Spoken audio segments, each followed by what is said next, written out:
सभी को सुप्रभात।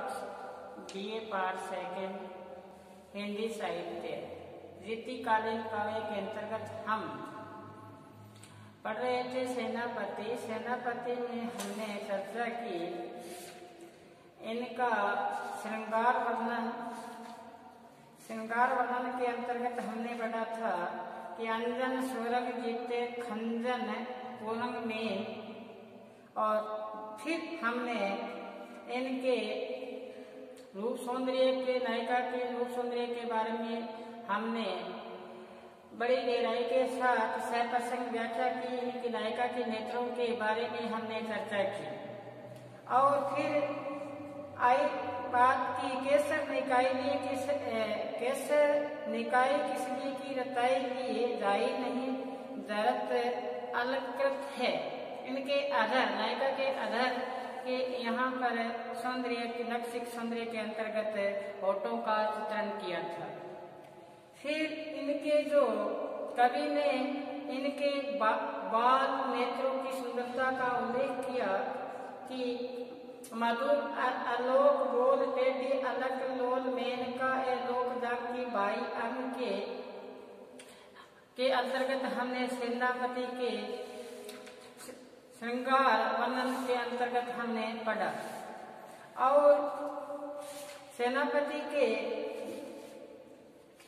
फिर श्लेष वर्णन के अंतर्गत अपने जीवन परिचय के बारे में पढ़ा था कि दिशित परशुराम दादो है विदित नाम की मेरा दादाजी परशुराम, जिसने यज्ञ किए और जग में क्या पाई प्रसिद्धि पाई। विदित नाम है जिन कीने यज्ञ ताकि जग में बढ़ाई है, जिसने यज्ञ किए और यज्ञ में संसार में उनको क्या मिली, प्रशंसा मिली, बढ़ाई मिली।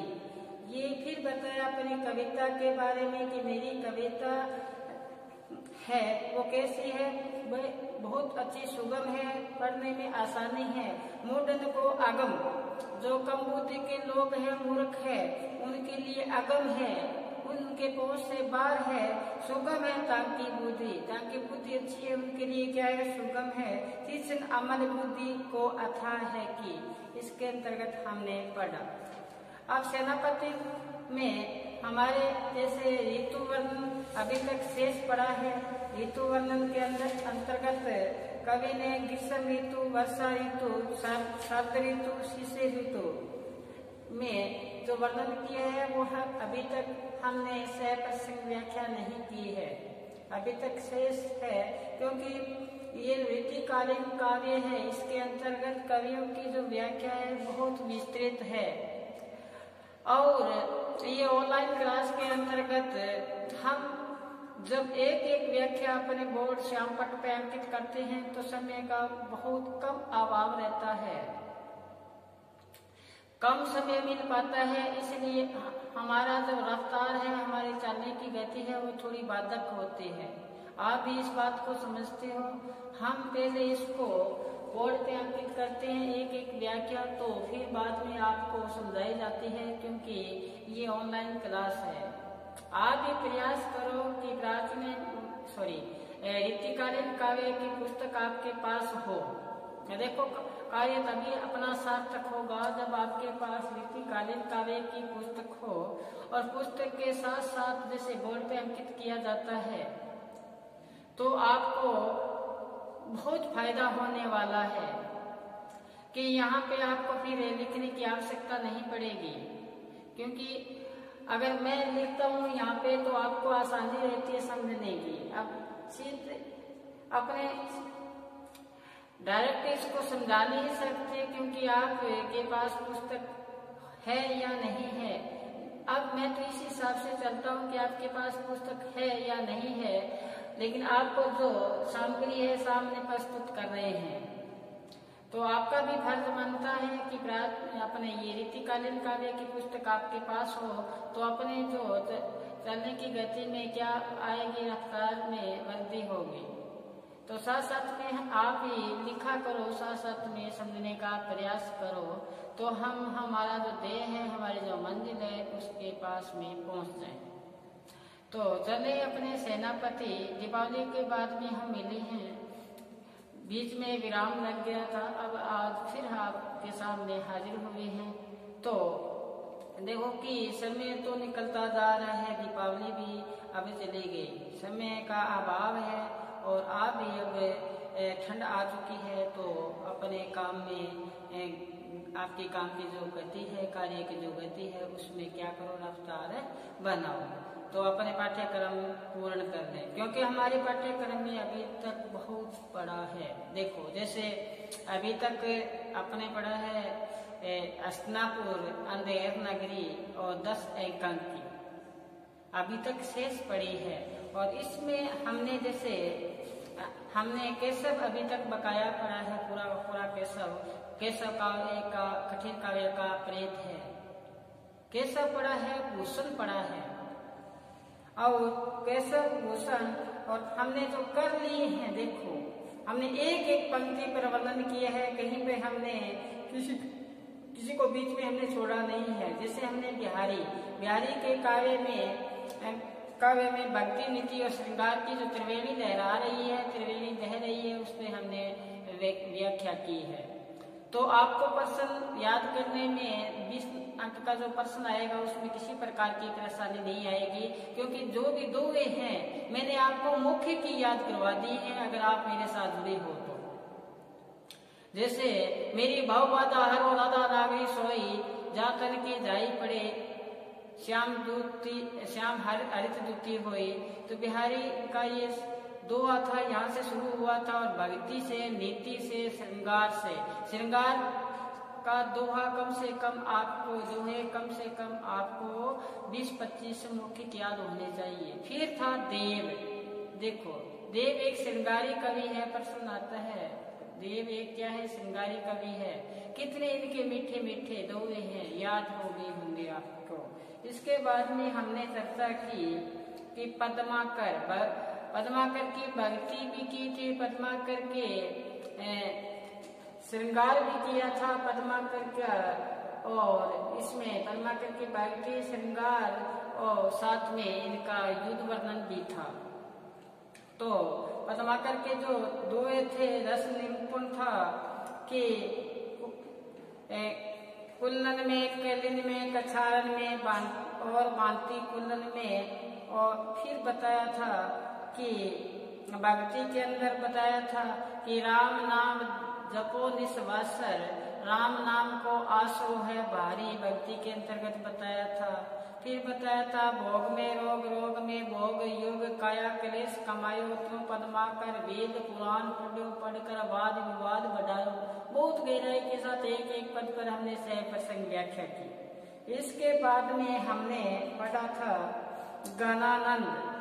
देखो गानानंद पढ़ा था, और गानानंद के एक एक पंक्तियां कितने बहुमूल्य थी। समझे कविता घन आनंद की, शुरुआती जो पंक्ति थी, शुरू में जो पंक्ति थी कौन सी थी कि समझे कविता घन आनंद की, हिये आंखन की पीर जकी। बंदनाथ मिश्र ने ये पंक्ति कही थी कि गानानंद की कविता वो ही समझ सकता है जिसके हृदय में क्या हो, आंख हो, पीर तकी, जो पीड़ा की वेदना को क्या हो, समझता हो। अति सुदो स्नेह को मार्ग है, जाने को श्यानक बांक नहीं, ता साचे चले तजु आपन को झिझके कपटे निशाक नहीं। हमने बहुत इनके एक एक पद पर सह प्रसंग व्याख्या की थी। फिर आता है गिरधर की कुंडलियां। कितनी आसान थी कि सोना लादन पिए गे, सुना कर गया देश कि रोए धोए क्या है, नैन कमाए रूपा होगे केस। कहते प्रीतम के बिना मैंने उनके वियोग में सदैव अश्रुधारा ही बहाई, इसलिए जो मेरे बाल थे वो क्या हो गए, पीने पड़ चुके हैं। और फिर बताया था गिरधर की कुंडलियों में कि साईं इस संसार में मतलब को व्यवहार, इस संसार के बारे में बताया कि ये संसार के जो लोग हैं मतलब के हैं। जब तक पास में पैसा है तब तो सारे पास में रहते हैं, जैसे ही पास में पैसे की गठड़ी समाप्त हुई सभी अपना मुख फेर लेते हैं। इस इसके बाद में रजब का आया था एक दोहा, आपको लिखवाया भी था कि रजब को गुरु की ज्ञान की प्राप्ति कैसे हुई थी दादू से। जैसे ही रजब अपने दूल्हा वेश में जाते हैं, शादी के मंडप पे जाते हैं और रास्ते में कौन मिल जाते हैं, दादू जी मिल जाते हैं। तो दादू जी ने एक पंक्ति कही थी जो उनके जीवन को ही परिवर्तित कर दिया था और व्यक्ति भी क्या हो गए थे, लीन हो गए थे। क्या कहा था रजब जी को कि रजब तूने गजब किया, रजब तूने गजब किया, सिर पर बंध्या मोर, आया था हरि भजन को नरक में किया ठोर। और वो पंक्ति से इनका पूरा का पूरा जीवन ही बदल दिया और जीवन भर किसके वेश में रहे, दूल्हे के वेश में रहे। फिर क्या कहते हैं रजब अपने पाठ्यक्रम में इनके जो पद है, रजब जी कहते हैं कि मन की प्यास प्रचंड ना जाए। मन की जो प्यास है कभी समाप्त होती नहीं है, मन की प्यास प्रचंड ना जाए। और फिर इनके साक्षी है कि नाना से नाना, बारीक से बारीक, इस प्रकार से ईश्वर के मार्ग में चलना है। नाना से नाना, या इस प्रकार से इनका पद आता है जो बार बार एग्जाम में भी सह प्रसंग व्याख्या पूछी जाती है कि संतो मगन भया मन मेरा, संतो मगन भया मन मेरा। और अब क्या हुआ कि मेरा मन है वो मगन हो गया। मगन कब होगा, जब ईश्वर में, उस परम पिता परमात्मा में, उस अलौकिक सत्ता में रम जाता है, उस परम ज्ञान की, परम तत्व की क्या कर लेता है, प्राप्ति कर लेता है। ए निश्चय रात और दिन कहते हैं दिया दीपा डेरा में, उन संतों के आश्रम में या उनके निवास स्थान पर मैंने डेरा डाल दिया। मान मर्यादा मेड़ सब भागी, मेरे अंदर जो मान सम्मान की जो भावना थी सब मैंने मिटा दी। ऊंच नीच थी जो ईर्षा द्वेष निंदा चुगली सब निकल गई। दिया दीपा डेरा में उनके पास बैठा। ये बात जाति पाति पूछे नहीं कोई, हरि का भजे सो हरि का होई। ये था रजब, हमने इन पर सह प्रसंग व्याख्या की है। इसके बाद में देखो अपने जैसे बाद में आएगा काव्य शास्त्र के अंतर्गत जो आपके महत्वपूर्ण बार बार प्रश्न पूछा जाता है वो आपको बहुत ही यहाँ पे गहराई के साथ करवाया जाएगा। जैसे नायक नायिका के भेद लिखवाएंगे, साथ साथ में आगे यहाँ पे लिखोगे, साथ साथ में नायक नायिका का भेद, नायिका कितने प्रकार की होती है, नायक कितने प्रकार के होते हैं, काव्य हेतु, काव्य प्रयोजन और रीति मुक्त, रीति बद्ध, रीति सिद्ध, काव्य के अंतर और फिर साथ में रीतिकालीन काव्य का जो इतिहास है, नामकरण है, प्रवृत्ति है, इस पर प्रकाश डालेंगे। इसके बाद में हम जैसे ये पूर्ण होगा इसके बाद में हम अध्ययन करेंगे अस्नापुर एक लागू नाटक है, उस पर हम चर्चा करेंगे। इससे पहले जैसे अपने पढ़ा है अभी तक भूषण है, केशव दास जी है, इस पे भी चर्चा करनी है। अभी तक ये काफी अपने इनके दोहे हैं, काफी रामचंद्रिका है और इसके बाद में भूषण है, तो उसमें भी हम गणेश की स्तुति है, शिवा प्रस्तुति है, इस पे भी हम सह प्रसंग व्याख्या करेंगे। इससे पहले मैं आपको ये नजर में डाल रहा हूँ कि अपना ये पाठ्यक्रम है, क्योंकि जब तक हमें पाठ्यक्रम का पता नहीं होगा तो हम सही दिशा में नहीं चल रहे हैं। तो आप भी साथ साथ में पाठ्यक्रम आपको लिखवाया भी था, वो भी अपने अंकित कर लें तो चलें। सेनापति में है रामायण वर्णन के अंतर्गत ये सुर तरु सार की संवारी है, विचि पची कंचन खंडित चिंतामणि के जराई की, रानी कमला को किया आगमन कहनहारी, सुर सरी सखी सुखी देन प्रभु पाई की, वेद में बखानी की है लोकन की ठकुरानी, सब जग जानी सेनापति के सहाय की देव दुख दंडन भरत सिर मंडन वे बंदो अंध खंडन खड़ाऊ रघु राय की। यहाँ पे सेनापति ने रामायण वर्णन के अंतर्गत रामचंद्र जी की जो खड़ाऊ है उसकी विशेषताएं बताई है। रामचंद्र जी की खड़ाऊ की क्या बताई है, विशेषता बताई है।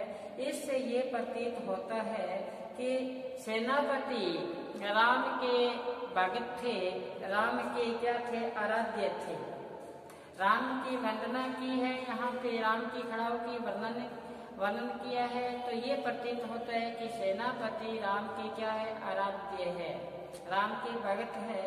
और कभी भगवान के चरणों से गंगा जी की उत्पत्ति होने से सीता स्वयंवर प्रसंग भी यहाँ पे सामने आया है। तो हम इनकी खड़ाऊ की विशेषताओं पर प्रकाश डालेंगे रामायण वर्णन के अंतर्गत। एक बार आप इसको दृष्टा पर अंकित करें, फिर चलते हैं हम आगे। सुर तरुसार की समारी विरची पची कंचन खंजित चिंतामणि जराई की। रानी कमला को पिय आगमन कहन हारी। सुर सरे सखी सुखी देने प्रभु पाई की। वेद में बखानी तीनों लोकन की ठकुरानी। सब जग जानी सेनापति के सहाय की। देव दुख दंडन भरत सिर मंडन वे बंदो अध खंडन खड़ाऊ रघु राय की। अब रामचंद्र जी की जो खड़ाऊ है उस पे यहाँ पर प्रकाश डाला है, तो सुनो गौर से। सुर तरु सार की, सुर तरु सार की, सुर तरु का से कलप वृक्ष, तरु का से कलप वृक्ष, सुर तरु कलप वृक्ष सार की। जो रामचंद्र जी की खड़ाऊ है वो किससे बनाई गई है, सुर तरु यानी कि सुर तरु के पेड़ से बनाई गई खड़ाऊ है। कलप वृक्ष से बनाई गई क्या है, खड़ाऊ है। कलप वृक्ष से आप समझते होंगे कि जो मन इच्छा क्या होती है, पूर्ण होती है, उससे बनाई है। संवारी है, बनाई है विरची पक्षी। विरची का से विधाता, विधाता ने हट करके बनाई है, विधाता ने हट करके बनाई है। कंचन खरिच, कंचन का से यहाँ पे सोना, खंचित काश्य यहाँ पे जड़ा हुआ, सोने से जड़ित चिंतामणि के जड़ाई की, चिंतामणि से जड़ाई की। इसमें क्या जड़ा हुआ है, चिंतामणि जड़ी हुई है। फिर बताया कमला को, रानी कमला को पियो आगमन की। कहते हैं यहाँ पे कि कमला का से यहाँ पे सीता है कि यहाँ लक्ष्मी का जो अवतार है, लक्ष्मी का अवतार सीता, रानी कमला को पिए, लक्ष्मी का अवतार सीता को आगमन कहन हारी। जैसे स्वयंवर में जाते हैं रामचंद्र जी तो सूचना मिलती है किनको, सीता को, तो आगमन की कहन हारी। जब खड़ाऊ कहनकर स्वयंवर में रामचंद्र जी जाते हैं, उनको सूचना मिलती है, तो ये लक्ष्मी का जो अवतार सीता है उनको ये सूचना खड़ाऊ से मिलती है। तो क्या बताए, सुर सरी सखी, गंगा की ये सखी, कौन है, खड़ाऊ, गंगा की ये सखी है। सुख को देने वाली प्रभु पाई की, प्रभु से ये जो प्राप्त है। फिर देखो आगे कि इस खड़ाऊ की जो वंदना की गई है वेद में बखानी, वेदों में इनका व्याख्यान किया गया है। तीन लोकन की ठुकरानी, ये जो खड़ाऊ है ये तीन जो लोक है इसमें क्या है, ठकुराइन है तीन लोगों की। तो क्या है कि खड़ाऊ तीन लोगों की ठकुराइन है। सब जग जानी, सब संसार इससे विदित है, जानता है। सेनापति सहाय की, सेनापति जी कहते हैं मेरा ये भी एक सहारा है, खड़ाऊ है, मैं इस पे नमन करता हूँ, मैं इनका आराध्य हूँ। फिर देखो कहते हैं कि खड़ाऊ है ये देव दुख दंडन, देवताओं के दुख को क्या करती है, मिटाती है। देवताओं को दुख को ये क्या करती है, दुख दूर करती है। देवताओं को भक्त सिर मुंडन, ये भक्त के सिर की क्या है, शोभा है। भक्त के सिर की क्या है, शोभा है। आपको पता होगा कि रामचंद्र जी को वनवास दिए जाने पर, रामचंद्र जी को वनवास दिए जाने पर ये बात जब भरत जी ने सुनी तो भरत जी अयोध्या से लौट जाने के उद्देश्य से कहाँ गए थे, वन में गए थे। और वन में राम फिर वापस लौटे नहीं तो उन्होंने भरत को अपनी क्या दे दी थी, खड़ाऊ दी थी। और खड़ाऊ ने भरत सिर पर रख कर स्वीकार किया था और उन्हें आगे आज्ञा लेकर राजपाट संभाला था। तो तभी ये बात कही है कि भारत सिर मंडन वे, भरत जी की सिर की ये क्या है, शोभा है। कहते हैं मैं इसकी वंदना करता हूँ, मैं वंदना करता हूँ क्योंकि ये सारे पाप है ये क्या करते हैं, खंडन करते हैं। पाप जितने भी पाप है उनको ये मिटाती है। और जड़ाऊ रघुराई की, जो खड़ाऊ है ये किसकी है, रघुवीर की है, रामचंद्र जी की है। तो यहाँ पे सेनापति जी ने राम की खड़ाऊ की क्या की है, विशेषताएं बताई है। और साथ में इससे ये प्रतीत होता है कि सेनापति जी राम के क्या है, आराध्य है, इनके क्या है, भगत है इन राम के। और राम के फिर कवि ने यहाँ बताया है कि भगवान के चरणों से गंगा जी के उत्पन्न होने और सीता के स्वयंवर का प्रसंग भी यहाँ पे उल्लेख किया है। इस साथ में बताया कि रामचंद्र जी को जब वनवास मिलता है तो भरत जी को ये सूचना मिलती है तो भरत जी जाते हैं वहाँ वनवास में आने के लिए आग्रह करते हैं, लेकिन लौट के नहीं आते। तब उनको वो खड़ाऊ दी जाती है जो भरत जी ने अपने सिर पर रख कर आज्ञा मानी और राजपाट संभाला था। ये थी रामचंद्र जी की खड़ाऊ के बारे में सुरतारू, यानी कलप वृक्ष से बनाई हुई समारी है। पच कर विधाता ने इसको बनाया है। ये जो खंडित है किससे, सोने से बनी हुई है चिंतामणि इसमें जड़ी हुई है। कहते हैं कि कमला के अवतार सीता को स्वयंवर में आने की जो सूचना दी थी वो किसने दी थी, खड़ाऊ ने दी थी। कहते हैं कि ये गंगा की सखी है, सुखी देन सभी को सुख देने वाली को पाई की। तो ये थी अपने रामायण वर्णन के अंतर्गत खड़ाऊ की यहाँ पे चर्चा की।